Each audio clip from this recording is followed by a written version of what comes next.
Teachers ഗിൽഡിൻ്റെ സംസ്ഥാന സമ്മേളനം ഈ പ്രാവശ്യം ചങ്ങനാശ്ശേരിയിൽ വെച്ചാണ് നടക്കുന്നത്. ചങ്ങനാശ്ശേരിയിലേക്ക് എല്ലാ പ്രിയപ്പെട്ട ടീച്ചേഴ്സിനെയും അധ്യാപകരെയും ഞാൻ വളരെ സ്നേഹപൂർവ്വം സ്വാഗതം ചെയ്യുന്നു. നമ്മുടെ സമൂഹത്തിൻ്റെ സാംസ്കാരിക രൂപീകരണത്തിനും നിലനിൽപ്പിനും അധ്യാപകർ വഹിക്കുന്ന പങ്ക്, അവരുടെ സംഭാവന വളരെ വിലപ്പെട്ടതാണ്.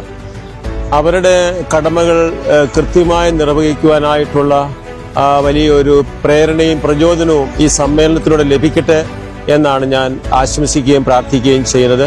അതോടൊപ്പം തന്നെ അധ്യാപകർ നേരിടുന്ന പ്രതിസന്ധികൾ, അവരുടെ അവകാശങ്ങൾക്ക് വേണ്ടിയുള്ള അവരുടെ മുറവിളികൾ എത്തേണ്ട സ്ഥലത്ത് എത്തിച്ചേരണമെന്നും, ശമ്പളമില്ലാതെ ജോലി ചെയ്യുന്ന, കൃത്യമായി ജോലി ചെയ്തുകൊണ്ടിരിക്കുന്ന അധ്യാപകരോടും അവരുടെ കുടുംബങ്ങളോടും ഐക്യദാർഢ്യം പ്രഖ്യാപിച്ചുകൊണ്ടും അധ്യാപകരുടെ അവകാശങ്ങൾക്ക് വേണ്ടി ഒരുമിച്ച് നിന്നുകൊണ്ട് സംസാരിക്കുവാനും വാദിക്കുവാനും ഒക്കെയുള്ള ഒരു അവസരമായി സമ്മേളനം മാറട്ടെ എന്ന് ആശംസിക്കുന്നു.